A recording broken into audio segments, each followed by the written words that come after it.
Okay, so thank you. There was great insight on that. I would like to just briefly go over, I know we've done this before, but just the components and the process of using behavior principles and function-based assessments. Remember, we look at the SABCs, which is the setting, antecedent, the actual behavior, and the consequence.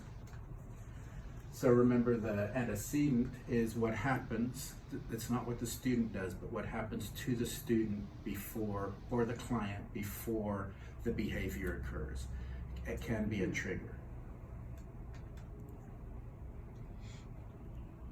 The consequence is what happens right after that behavior. So it's important to know the consequence, because is this consequence helping the behavior to exist, or is there a consequence that would be more appropriate?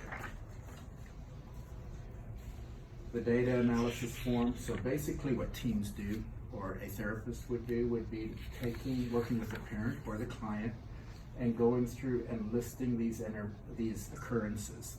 So there would be an incident, and they would go through the setting, antecedent of the incident, the behavior that occurred, consequence. They do pages of this, and basically would come up with a pattern of behavior, and a pattern. Based on that pattern, we'll be able to look at a function, and that's what we're moving into. Again, we've talked about this, but remember, functions are to either gain or to avoid something. Examples would be gaining stimulation, tangibles, compliance, attention, activity, revenge, control, energy. Or to avoid stimulation, avoid tasks, avoid activity, compliance, interactions, pain, shame, or conflict. An example on a function would be, to gain would be, I yell because others fear me. So they gain that respect, they think. I cut myself because it calms me. I fight because others obey me. I drink because it makes me brave. I scream at others to gain relief. Some escape examples: I take heroin to avoid emotional pain. I break things so that my parents will leave me alone. I kick others so they will move away from me. I sleep to avoid stress. Okay, so it's good to put these in a statement. So once you've done your analysis and you have these patterns and you come up with a function either to gain or to avoid something, you're wanting to add, I've given you a little template here that can be used pretty much for any situation. And as you can see, we're just narrowing things down so that we can really zone in on something that's important to work on, instead of just seeing a big picture and a lot of different things we need to address.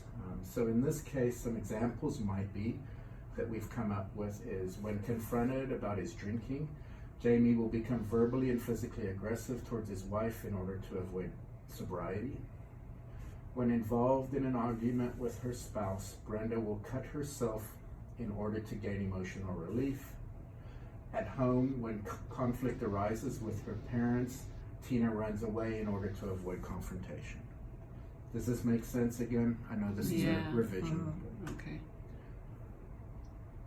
Of course, once we have a hypothesis statement, we want to find a replacement behavior. Some good replacement behaviors is something that makes sense, that will take the place of the other behavior. So obviously it's going to be hard to compete with heroin as far as a replacement behavior that will give the same relief.